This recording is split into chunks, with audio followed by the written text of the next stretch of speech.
Brilliance Audio presents the unabridged recording of The Post-Birthday World by Lionel Shriver, performed by Tanya Eby. Nobody's perfect. Known fact. 4J. Chapter 1. Black. What began as coincidence had crystallized into tradition. On the 6th of July, they would have dinner with Ramsey Acton on his birthday. 5 years earlier, Irena had been collaborating with Ramsey's then-wife, Jude Hartford, on a children's book. Jude had made social overtures, abjuring the airy, "we really must get together sometime," feints common to London, which can carry on indefinitely without threatening to clutter your diary with a real time and place. Jude had seemed driven to nail down a foursome so that her illustrator could meet her husband, Ramsey. Or no, she'd said, "My husband, Ramsey Acton." The locution had stood out.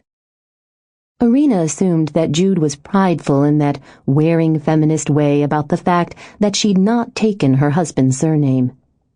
But then, it is always difficult to impress the ignorant.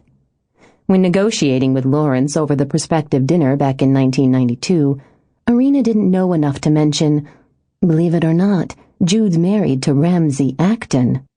For once, Lawrence might have bolted for his economist day planner, instead of grumbling that if she had to schmooze for professional reasons, could she at least schedule an early dinner so that he could get back in time for NYPD Blue?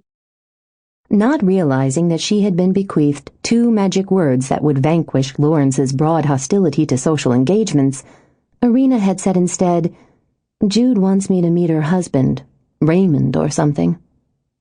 Yet when the date she proposed turned out to be Raymond or something's birthday, Jude insisted that more would be merrier. Once returned to bachelorhood, Ramsey let slip enough details about his marriage for Irena to reconstruct. After a couple of years, they could not carry a conversation for longer than 5 minutes. Jude had leapt at the chance to avoid a sullen, silent dinner, just the two of them, which Irena found baffling. Ramsey always seemed pleasant enough company, and the strange unease he always engendered in Irena herself would surely abate if you were married to the man.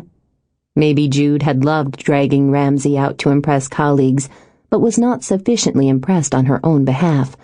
One-on-one, he had bored her silly. Besides, Jude's exhausting gaiety had a funny edge of hysteria about it, and simply wouldn't fly. Sample complete. Ready to continue?